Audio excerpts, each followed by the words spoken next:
The Senate working double time and overtime to pass the 2019 budget on its final session before Congress goes on break. But even with an anticipated request for a special session, senators say finishing the deliberations this year is simply no longer possible. Mian Los Baños has the story. Senator Ping Lacson personally appealed to Executive Secretary Salvador Medialdea not to endorse to President Rodrigo Duterte the anticipated recommendation of Budget Secretary Benjamin Jokno to call for a special session on the 2019 budget. Today is the last session of Congress before they go on a break. Lacson said even with a special session, it would still be impossible for them to finish and submit the 2019 budget before the year ends. Even if the President calls for a special session, even if we extend our session for another 5 days, for another week, it is impossible, Mr. President, for us to enact the budget bill before the year ends. Senate Majority Leader Mig Zubiri said major agencies like DPWH, DOH, DND, and DOE are up for deliberation at the plenary until tonight. Zubiri said time is so tight, they even asked the Department of Tourism to come back next year.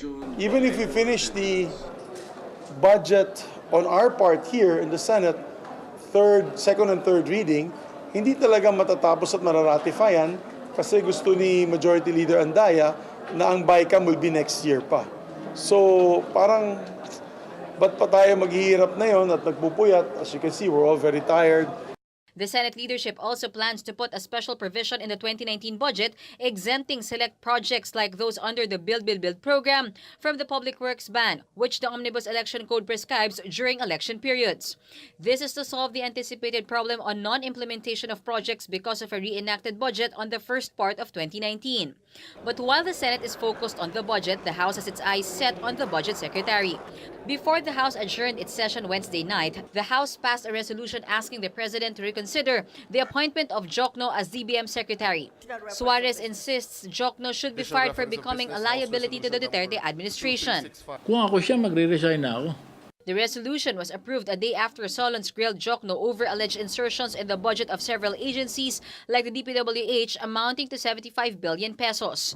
Lacson said the palace can add funds to the National Expenditure Program, but the DBM should consult the agencies where they will add allocations first. Pwede natin sabihin na kung wala ring consultation doon sa department concern, paano i-implementa ng department yun? Kaya lagi ko ni-emphasize, sundin natin yung budget processing. Meanwhile, some congressmen also claim that Jokno failed to explain the alleged billions of pesos worth of projects in Sorsogon, Bagbe, a single company. Jokno's daughter is married to Sorsogon's vice governor. Some Solons say Jokno's integrity is now in question for allegedly using his position to accommodate projects favoring his family. Reporting for News 5, Mian Los Baños, we are One News. Despite a House resolution urging President Duterte to remove Budget Secretary Ben Jokno, Malacanang says the President still trusts the DBM chief.